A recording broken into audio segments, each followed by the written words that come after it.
This channel does not promote any violent, harmful, or illegal activities. All content provided by this channel is meant for an educational purpose only. নমস্কার, আরো একবার স্বাগত আপনাকে TV9 বাংলায়। আমি দীপ রয়েছি আপনার সঙ্গে। এই মুহূর্তে শুরুতেই যে খবর দেখাবো আপনাদের, আসানসোলের জঙ্গলে উদ্ধার দুর্গাপুরের ছাত্রীর দেহ। কিশোরীকে ধর্ষণের পর খুন করে জঙ্গলে ফেলে দেওয়ার অভিযোগ পরিবারের তরফে। স্কুলে যাওয়ার নাম করে বাড়ি থেকে বেরিয়ে আর বাড়ি ফেরেনি ওই ছাত্রী। গতকাল ডামরা জঙ্গলে পাতা ঢাকা অবস্থায় দেহ উদ্ধার করা হয়। পরিবারের অভিযোগ, এক যুবকের সঙ্গে দেখা করতে গিয়েছিল ওই পড়ুয়া। রাতেই অভিযুক্ত রাকেশ পাসওয়ানকে পুলিশ গ্রেপ্তার করে।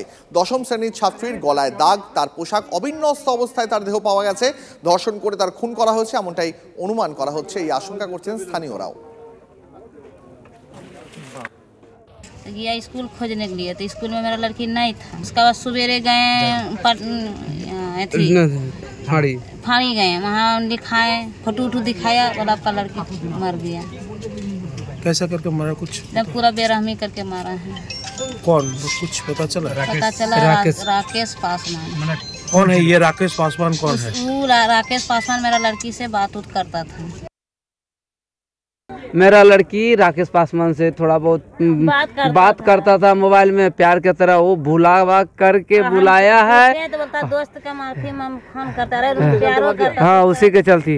वही छोड़ा, वही उसका छोड़ा को कोई नहीं मारा होगा मेरे लड़की के, कोई नहीं। गैंग रेप करके एक आदमी एक लड़की के कभी कुछ नहीं कर सकता है। वो गैंग रेप, उसका साथ 3 4 5 लड़का होगा, ऐसा करके लड़की के मारा।